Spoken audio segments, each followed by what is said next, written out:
Let's unboxing ng ating mga Shopee items. Ayan, toothbrush chocolate with 2 flavors. Ayan, ito ay bouncing clay. Meron tayong choco cubes. And meron din tayong another bouncing clay. Meron tayong injection chocolate. Meron tayong dodo. Ayan. And ito po pwede nating pansukli kapag kakulang tayo ng piso-piso. Maraming candy na yung maliliit. As etong ganitong parang lollipop. Meron din tayong bubblegum rolls. Ayan. At etong bubbles.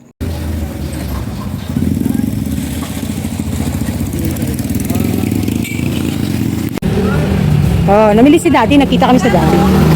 Namili siya ng egg, bigas. Ang dami chicharon na. Si Nanay, si Over na lang. Mga nakitira sa bahay namin. Ang nangyay wala ako ng limaw.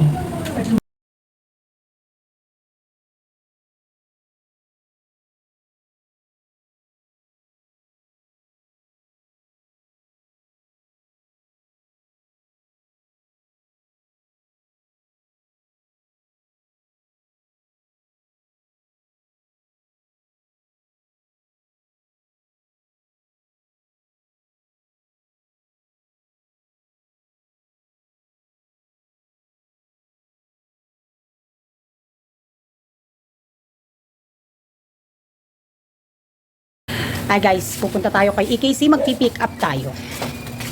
So today is Saturday. Modern na ako kahapon, konti lang kasi dami nating ahente. Pero naubos ang ating Red Horse. So kaya ang ating e-bike, ang laman ay 7 case ng Red Horse. Then 2 case ng 8 ounce at saka isang case ng ng kasalo. Tapos meron pa tayong ibang order na hinanda nila doon. Tapos dadaan din tayo ng OSAP. Sana kaya natin ng isang biyahe lang, no? So, this morning, nag-date kami ulit ni Daddy Park. Inaya ako ni Daddy mag-date. So, lagay ko na lang yung video dyan. So, pero, yung journey muna natin patungo ng EKC. Sana papasukin tayo dun sa mismong, sa mismong bodega nila. Kasi hindi ko pa na-experience pumasok doon. Kasi sabi ni Ate V at saka ni Kuya Joseph, si Daddy Park, pinapapasok nila doon. Kapag nagpipick up kasi ako, wala si Ate V at saka si Kuya Joseph usually doon. So kaya ngayon try natin kung makakapasok tayo doon sa loob. Siyempre hindi natin kakalimutan ng ating Hello Kitty na ganito. Yan. At papabuo muna natin kay kay Ate Butika yung ating mga pera kasi siyempre sayang yung pambarya para hindi natin maibayad kila EKC dahil kailangan natin mamayang gabi. So ganun kami ni Butika, papalitan na lang kami. Ang gulo ng buhay. Dali natin to guys para pang cover natin. Sa ice cream to ng Ace. Alis na tayo guys. Lakad na tayo. Pinalitan tayo ni Kao Kao. Ayan. Ang ganda sana kung nakaganyan yung nun. Tapos nakikita nyo. Kaso hindi tayo makaporme. Ano kaya magandang gawin para meron tayo sabitan dyan. Gawa tayo paraan. Try natin. Para nakikita nyo din yung pagdadrive. Tapos nakikita nyo yung likod. Tapos nakikita yung harap. Ganun. Okay, kita tayo sa EKC. Andito na tayo guys. Nakarating din tayo. Pagod ako. Parang negative time papasukin. Pasok daw tayo. Opening. Hi daw. Ayan. Taray. Tayo guys. Subukan natin. Isang kamay lang. Kalitit na sasakyan, napakasigas. Kay laki-laking ayan. Ayan, galing. Ang galing ko. Isang kamay lang to. Ha? Saan? Hoy, may liko-liko pa akong nalalaman na gano'n. Di ba? Skandalosang e-bike. Finally guys, sa tagal kong ngayon lang ako nakapasok dito sa EKC. Ayan, sayang. Ang laki pala nito guys. Sana di tayo pagalitan ni boss. Ang laki, ayan ayan. Ang laki-laki. Ayun, parang bahay yung taas. Dito pumaparada si Kuya Joseph. Dito kinukuha lahat ng ating mga alak and everything. Ayan lahat. Santino, kala mo, ano, may are? Oh. Ha? Oh, hi naman dyan.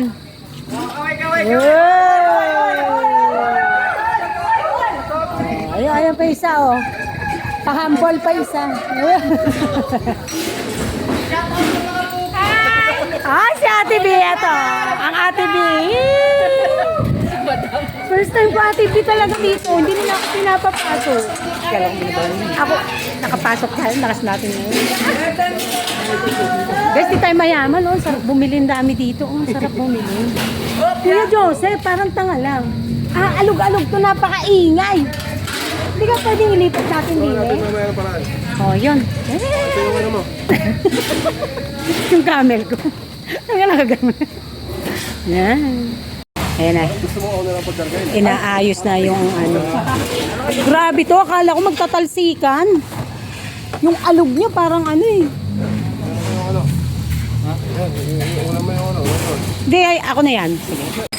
Ayan guys, ang ating orders. Wow!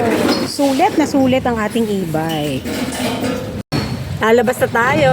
Oh, hi, sang hi muna dyan. Hey! Bye-bye! Oh. Uy, baka luminis yan, bebe. Oh. Oh. Oh, di ba? Nakapag-video pa, ang hinayo pa. Bye-bye! Thank you din. Oop. May sobra pa tayong konting pera. So, punta tayo dito sa Osave. Dumaan tayo dito sa Osave. Unloading time. May bago daw na hire na tindera. Mga classmate kasi ni Kaukaw ay dumalaw. Yung mga boys naglalaro. Hoy, mga boys!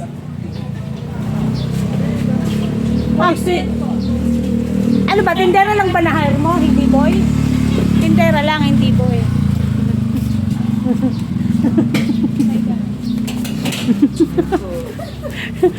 Tinawag ko, sabi ko, hoy mga boy, lumapit nga naman. Ayan, ito sa Osave, kasi yan ang sa oh, mga sumama sa paghahakot. Oh, ayan, oh. Oh. Saan po ito? Diyan lang yan, anak. Sige, baba nyo lang dyan. Whoop, whoop, whoop. Nagko-cross pa. Ganun o, foreman. Oh. Tindera nga lang yan eh. Taga-utos. Sabi mo, mga alipin. Janine, sabi mo, mga alipin. Brazilian pa to. Dito na, dito Julius. Hey, ano, Marcos pala. Ano ba yan? Sabi Julius. Julius. Gipatong mo na lang dyan. Thanks. Nagmerienda na kaya? Ano minerienda nyo? Ice cream. Ice cream lang? Mabubusog ba ang sa ice cream? Ice cream po yung binigay ni Kao. Ice cream lang yung binigay ni Kaori. Ayan, ayan, ayan. Magmerienda kayo ng tinapay. Ayan. Ito naman si Kierko. Lagyan nyo nito dyan namin. Lagyan nyo nito dyan.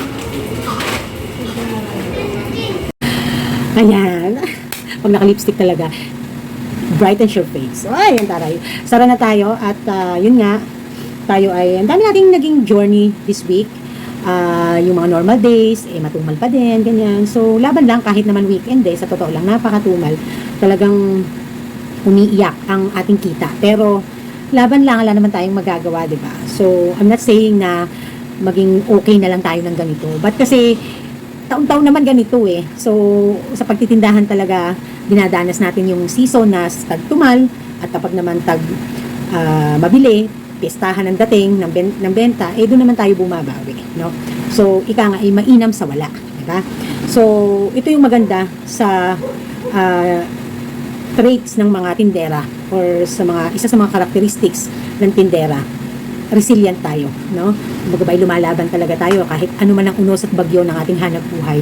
Pero syempre, meron din tayong syempre dapat meron din tayong mga lesson na natututunan, no? Na baka may mga pagkukulang tayo, meron tayong mga bagay na hindi pa nagagawa or ginagawa natin pero kulang ang effort, yung mga ganun ba.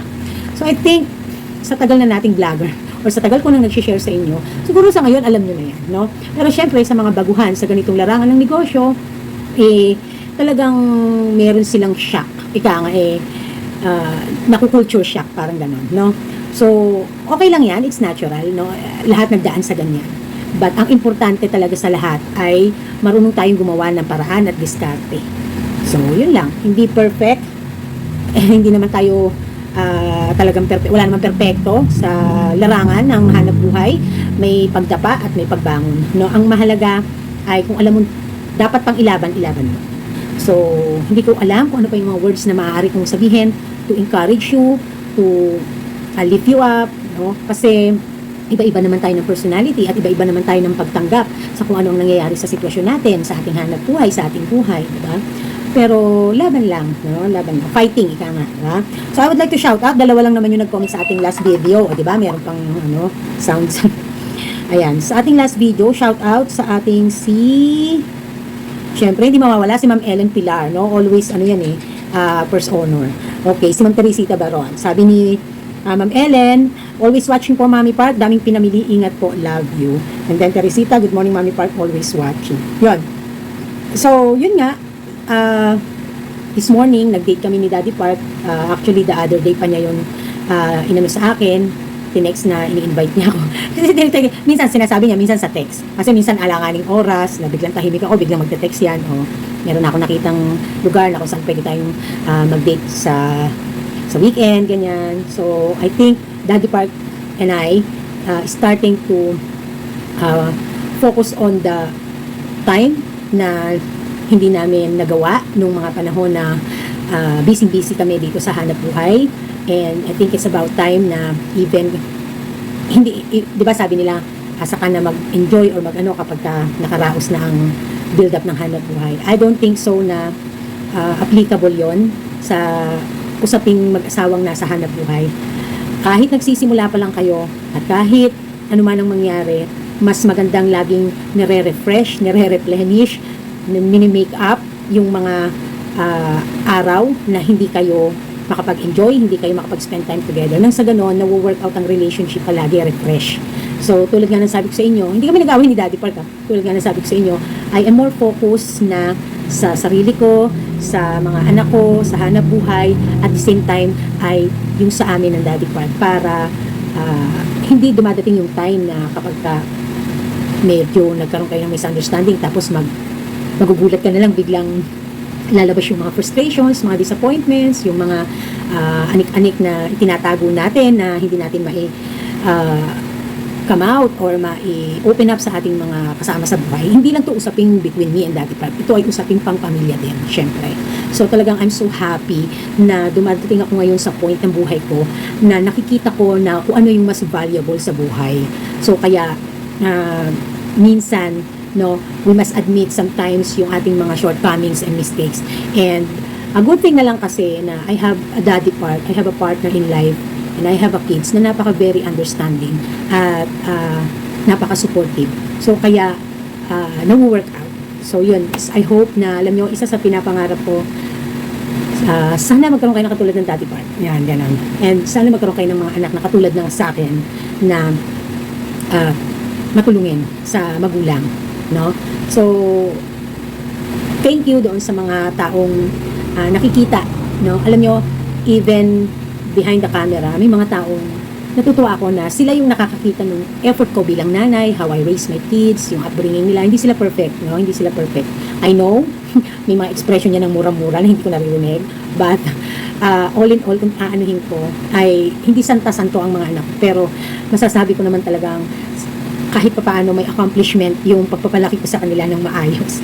No? Sabi nga ng beshi ko, pag ako nagkaanak, gusto ko katulad ng pagpapalaki na ginawa mo sa mga anak mo. Yung ganyan na lumaki sila ng maayos, na napakamatulungin sa mga magulang, ganyan, at matatalino, walang ka-effort walang ka-effort ang Mami Park para i-guide sila when it comes to their studies, no? Siguro it's natural to them. No, they are born like that, I think. And kasi at nakatulong din siguro din yung mga support tools like yung meron silang sariling laptop para magamit for the research, yung mga ganyan.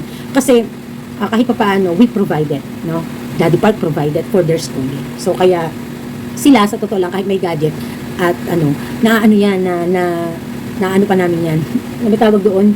Yung nagagrounded sa mga gadgets yan, na confiscate namin kapag talagang medyo umiiba na sila.